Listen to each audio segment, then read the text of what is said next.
Assalamualaikum warahmatullahi wabarakatuh.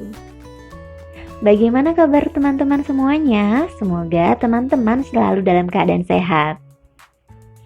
Baik teman-teman, pada pekan kali ini di mata pelajaran IPS, Ustazah Aza akan memberikan materi mengenai perubahan keruangan karena kegiatan ekonomi, konversi lahan, dan perkembangan teknologi.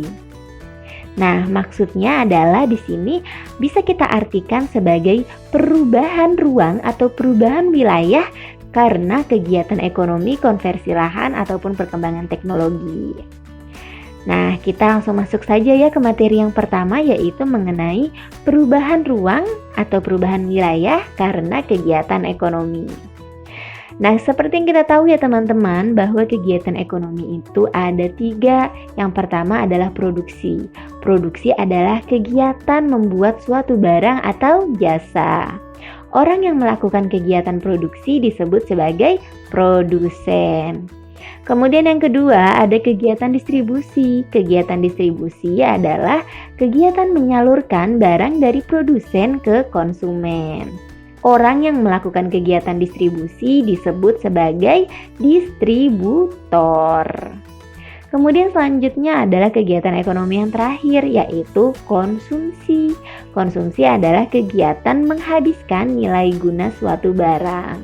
Nah, konsumsi di sini bukan berarti hanya makanan ya teman-teman, namun juga bisa barang ataupun jasa.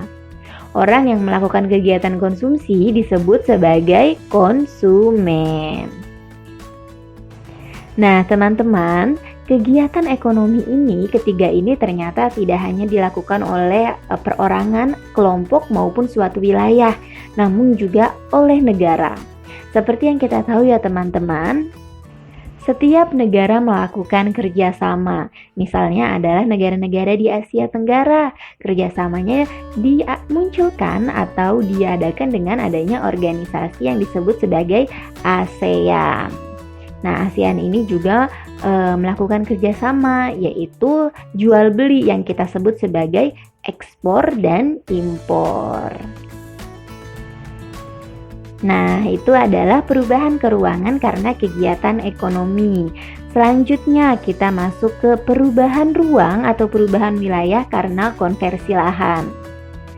Konversi lahan merupakan perubahan fungsi sebagian atau seluruh lahan ke fungsi yang lain.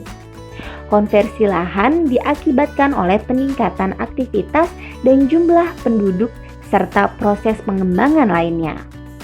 Nah, teman-teman, untuk contoh dari konversi lahan ini misalnya menjadikan lahan pertanian sebagai pemukiman atau bangunan yang memiliki fungsi tertentu.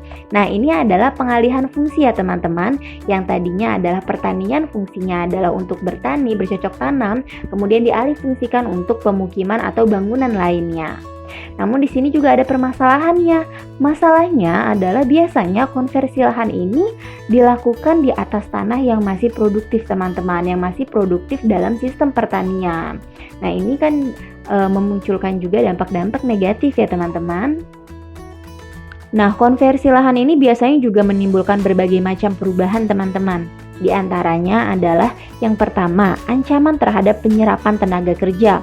Yang tadinya jika lahan itu sebagai pertanian, banyak tenaga kerja yang dibutuhkan. Nah, jika dijadikan sebagai perumahan ataupun ruko biasa, maka akan mengurangi tenaga kerja.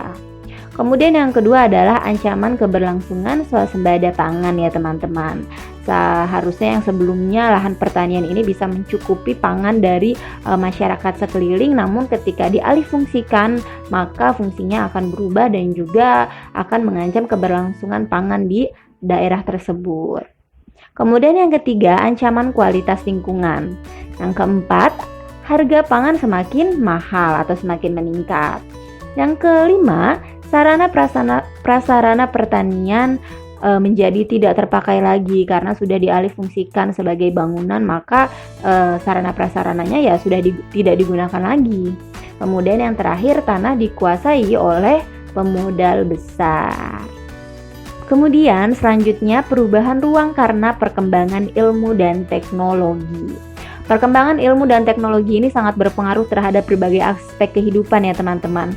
Ilmu dan teknologi merupakan satu kesatuan karena saling mendukung dan membutuhkan. Berkembangnya teknologi sangat membantu kehidupan manusia. Teknologi yang berpengaruh besar dalam kehidupan manusia ini biasanya adalah teknologi komunikasi dan transportasi. Untuk yang teknologi komunikasi, ini merupakan penerapan ilmu untuk memecahkan masalah yang berkaitan dengan sistem komunikasi. Berarti berhubungan dengan interaksi ya teman-teman. Berkat adanya perkembangan teknologi komunikasi, manusia menjadi lebih mudah untuk berkomunikasi satu dengan yang lainnya. Perkembangan teknologi komunikasi juga dirasakan di negara-negara ASEAN. Contoh yang paling nyatanya adalah tenaga kerja yang bekerja di luar negeri, jadi lebih mudah untuk menghubungi keluarga di negara asalnya. Kemudian selanjutnya adalah teknologi transportasi. Dengan perkembangan teknologi saat ini, sarana transportasi pun jadi lebih berkembang ya teman-teman. Contohnya, mobil yang dilengkapi dengan GPS. Nah, sekarang sangat mempermudah manusia dalam berkendara. Atau jika dulu tempat-tempat yang menarik hanya menjadi impian atau susah untuk didatangi karena jarak maupun waktu. Namun sekarang bisa lebih mudah untuk berkunjung kemanapun karena transportasi yang semakin canggih. Dengan kemudahan transportasi ini, sektor pariwisata di suatu negara pun menjadi berkembang pesat. Nah, teman-teman, itu adalah materi mengenai perubahan keuangan karena kegiatan ekonomi, konversi lahan, dan teknologi. Baik teman-teman, sepertinya sudah cukup ya materi untuk pekan ini.